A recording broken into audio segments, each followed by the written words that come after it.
economy logistics ena mekanfo amawo omna asoma sena mede ene efiadai napɔso ebrawo na mekai mu se wo pese ode onoma efri South Africa ekɔ Ghana anase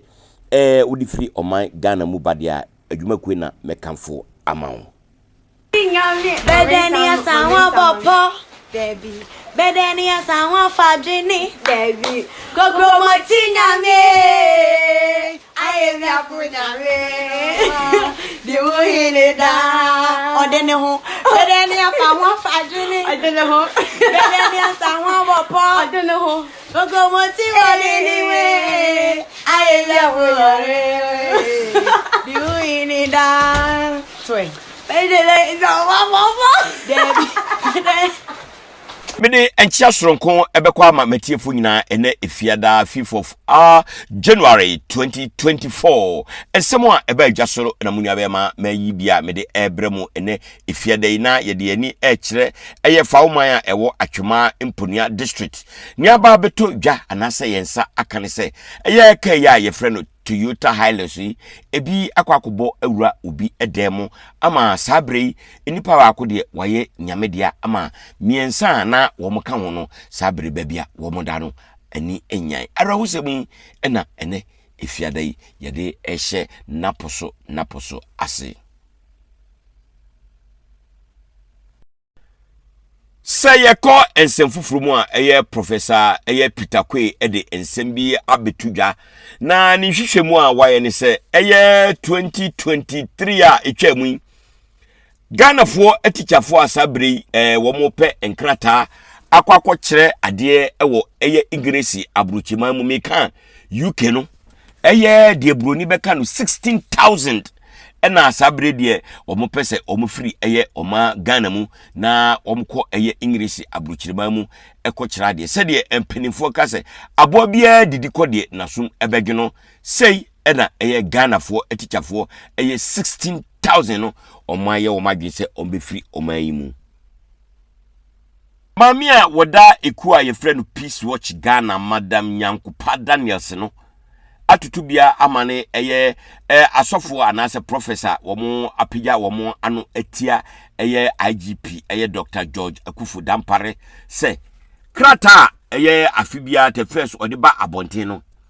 eye enkaebo na wode ebo amanfo na nya bibia eye adeboni wei na Madam Nyankupa Daniels ono so atutubia ma eye professor ene prophetessa womo atwe womo ano tintin agu eye IGP Dampare eso Dr. Clement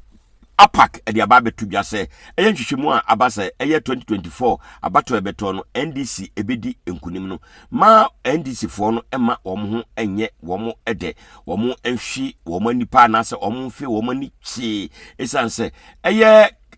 yisi wo susesi ano enya de a eye se wo agi wo di esanse bibibia no ebetimi asi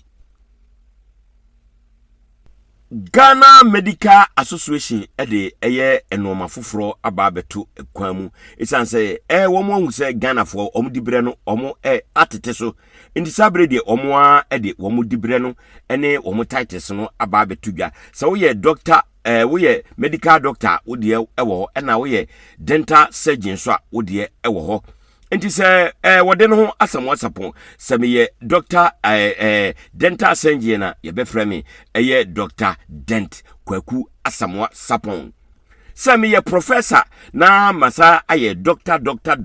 na professor ababe shemu a ye be frɛ me eye Dr. Med Kwaku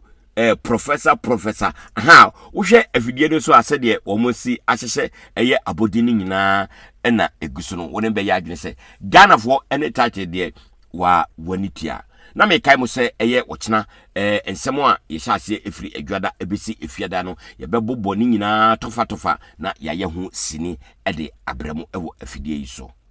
ye akwanhia aya na etasisi Accra Kumase Kwantempo no aban no aye enhyehye se